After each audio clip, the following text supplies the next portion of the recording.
आता आपण गावाकडच्या 50 बातम्या या बुलेटिनकडे वळणार आहोत।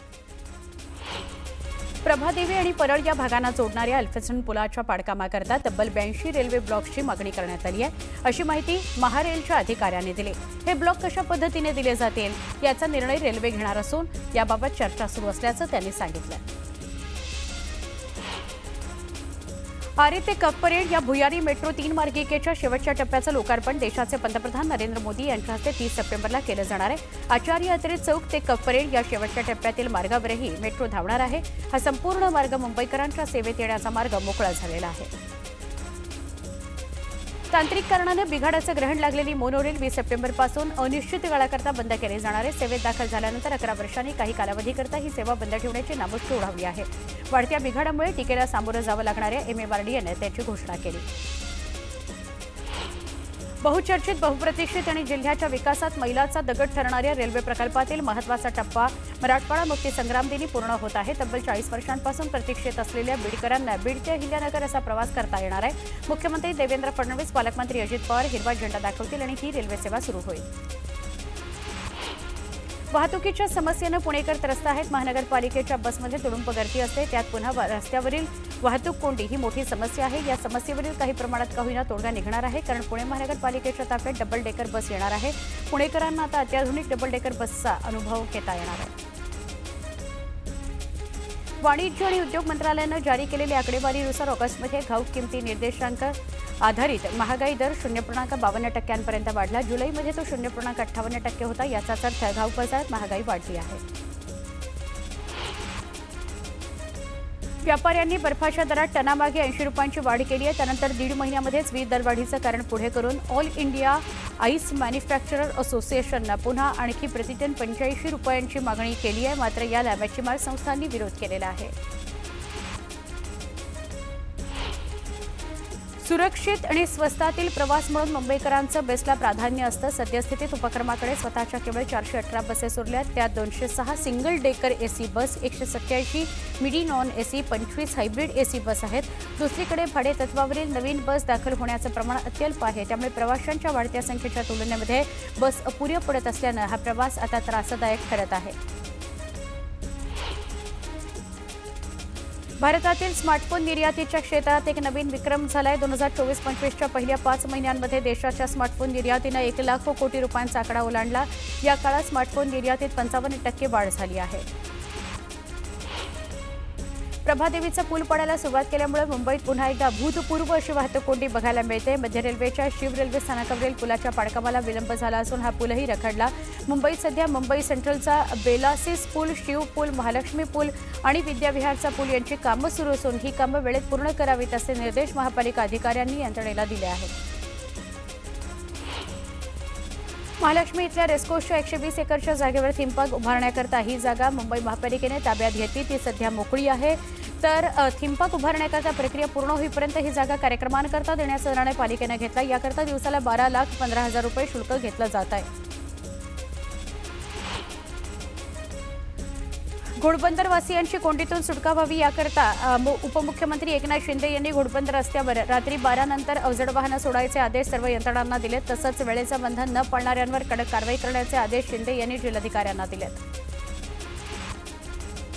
मुंबई महानगरपालिकेच्या आगामी निवडणुकीकरता प्रभागांच्या भौगोलिक सीमांबाबतच्या प्रारूप आराखड्यावरील हरकती आणि सूचनांवरील सुनावणी पार पडल्यावर आता आराखडा अंतिम होण्याची प्रतीक्षा आहे। त्यात किती बदल करण्यात आले याबाबत आता उत्सुकता आहे। मुंबई महापालिकेच्या प्रभागांचा अंतिम आराखडा 6 ऑक्टोबरला जाहीर होणार आहे।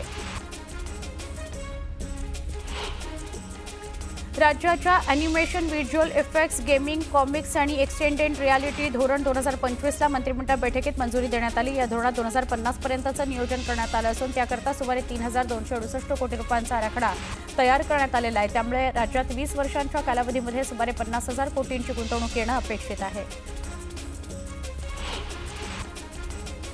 सोशल मीडियावर सध्या फोटो एडिटिंगचे 2 नवे ट्रेंड्स वेगानं लोकप्रिय होत आहेत। गुगल नॅनो बनाना आणि विंटेज साडी AI एडिट्स या ट्रेंड्समुळे प्रायव्हसी व डेटा सुरक्षेबाबत चिंता व्यक्त होते। आंध्र प्रदेशामध्ये नॅनो बनाना ट्रेंडच्या नावाखाली एका व्यक्तीची 70,000 रुपयांची ऑनलाईन फसवणूक झालेली आहे।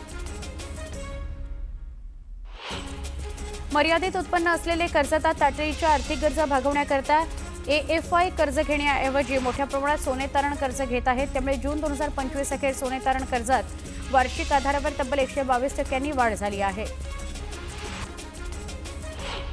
वीज चोरी रोखण्याकरता महावितरणतर्फे स्मार्ट TOD मीटर बसवण्याचं काम सुरू आहे. ते अत्याधुनिक असून त्यात कम्युनिकेशन पोर्ट बसवले आहेत. त्यामुळे मीटरचा रिअल टाईम डेटा थेट महावितरणच्या सर्व्हरला पोहोचतो.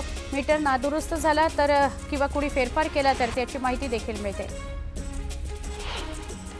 सार्वजनिक नवरात्रोत्सव आणि दुर्गापूजा, रामलीला, छठपूजेसाठीच्या सेवा सुविधांसाठी मुंबई उपनगर पालकमंत्री ॲडव्होकेट आशिष शेलार यांनी बैठक घेतली. यात परवान्यासाठी एक खिडकी योजना, विसर्जन, सांस्कृतिक कार्यक्रमांच्या परवानग्या, वाहतूक व्यवस्था यासंदर्भात सूचना करण्यात आल्या. ₹10 परवाना खर्चात उत्सवाची परवानगी मिळणार आहे.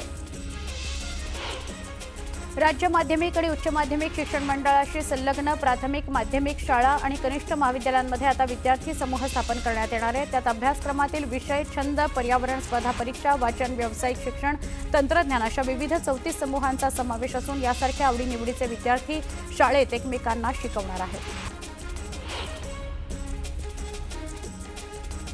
राज्यात यंदा इंजिनिअरिंग अभ्यासक्रमानं प्रवेशाचा नवा विक्रम केलाय. 1,66,000 विद्यार्थ्यांचे प्रवेश झालेत. आतापर्यंतचे हे सर्वाधिक प्रवेश आहेत. यात सर्वाधिक प्रवेश कॉम्प्युटर शाखेच्या संबंधित अभ्यासक्रमांना झाले असून संगणक, IT आणि आर्टिफिशियल इंटेलिजन्स या 3 अभ्यासक्रमांच्या एकत्रित प्रमाणात जवळपास 88% वाढ झाली आहे.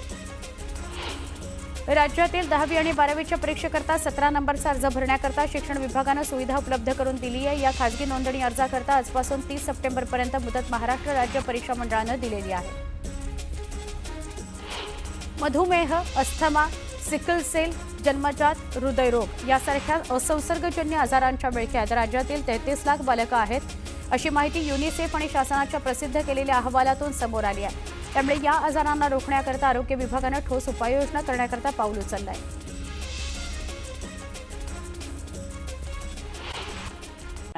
ST प्रवर्गात समावेश करावा या मागणीवरून एकीकडे बंजारा समाज राज्यभर मोर्चे काढतोय, दुसरीकडे बंजारा समाजाच्या या मागणीला आदिवासी समाजानं विरोध केलाय.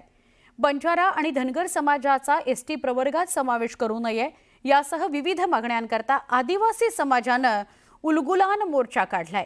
मुंबईच्या वेशीवर हा मोर्चा धडकलाय.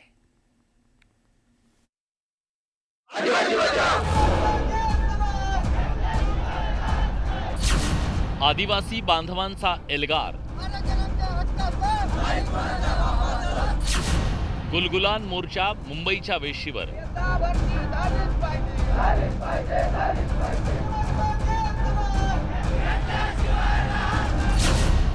बंजारा समाजाचा ST समावेश नको.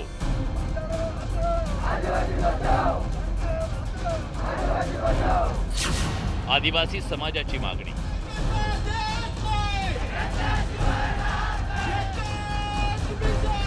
राज्यात सध्या आरक्षणाचा प्रश्न पेटलाय.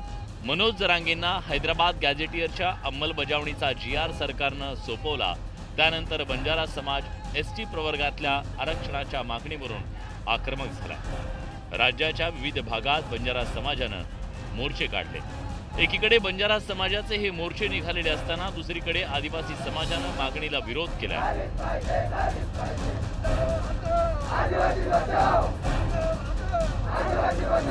धनगर आणि बंजारा समाजाचा ST प्रवर्गात समावेश नको यासह विविध मागण्यांसाठी शहापूर पासून आदिवासी समाजाचा गुलगुलान मोर्चा काढण्यात आला.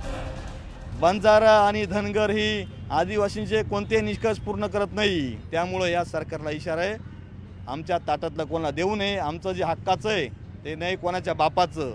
त्यामुळे आमच्या हक्काच्या आरक्षणात कोणी गदा आणण्याचा प्रयत्न करत असेल त्याला आम्ही सोडणार नाही. आम्ही सुद्धा या ठिकाणी 1,05,00,000 आहोत आणि जर आमच्यामध्ये कोणी घुसखोरी करीत असेल तर मुंबईच्या आजूबाजूला आम्ही आहेत.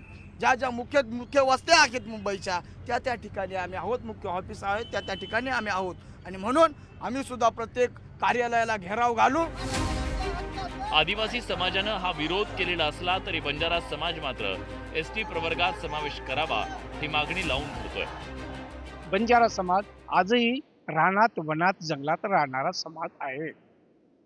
आजही आम्ही सगळे जंगलामध्ये जावं, रानामध्ये जावं. आजही आमची जर पाहायला समजा अशी जर हिस्ट्री पाहिली, कारण याच आधारे सगळ्या आयोगांनी, बापट असो, रेणके आयोग असो, रोहिणी असो, ह्या सगळ्यांनी हे पॉझिटिव्ह आपलं हे विचार मांडले आणि अहवाल दिला की नाही, या समाजाला एसटी आरक्षणाची आवश्यकता आहे. सगळं झालेलं आहे, फक्त आम्हाला अंमलबजावणीची गरज आहे. शहापूरमधून निघालेला आदिवासींचा हा गुलगुलान मोर्चा मुंबईच्या वेशीवर दाखल झाला. मुलुंड नवघर इथं मुंबई पोलिसांनी मोर्चेकऱ्यांना अडवलं. या ठिकाणी मोठा पोलीस बंदोबस्त तैनात करण्यात आला. जात पडताळणी कायद्यात सुधारणा करावी, बोगस प्रमाणपत्र रद्द करावी, अनुसूचित जमातीच्या कोट्यातील हजारो रिक्त पदं भरण्यात यावी, पेसा कायद्याची प्रभावी अंमलबजावणी करावी, आदिवासींच्या ताब्यात असलेल्या वनजमिनी त्यांच्या नावावर कराव्यात अशी मागणी मोर्चेकऱ्यांनी केली. जो अधिकार संसदेला आहे तो अधिकार फक्त मुख्यमंत्र्याकडे मागणी करून आम्हाला एका GR नुसार आदिवासीमध्ये तुम्ही आमचा समावेश करा अशी एक अतिशय असंवैधानिक बेजबाबदार मागणी करत आहेत. खरं तर निर्णयांचं फक्त राजकारण करायचं आहे. आदिवासींच्या कुठल्याही मूलभूत प्रश्नाशी, आदिवासींच्या आश्रमशाळेतले प्रश्न असो, आदिवासींची बोगसमध्ये जे काय घुसखोरी केली असो, विशेष पदभरती असो, पेसा पदभरती असो, या सगळ्यांना बाजूला करून आरक्षणाचं फक्त ज्वलंत जे काही प्रश्न आहे ज्वलन ठेवायचा आणि जे काही बाकीचे जे काही मुद्दे आहेत यांच्या सरकारचे, यांचा अजेंडा जो काही जातीय तेढ निर्माण करण्याचा आहे तो चालू ठेवायचा. हा अतिशय गलिच्छ प्रकार महाराष्ट्रात आहे. एकीकडे आपल्या विविध मागण्यांसाठी आदिवासी समाज रस्त्यावर उतरलाय, त्यासोबत ST प्रवर्गात बंजारा आणि धनगर समाजाचा समावेश नको यावरून आक्रमक पवित्रा घेतलाय. Bureau report, news 18 Lokmat.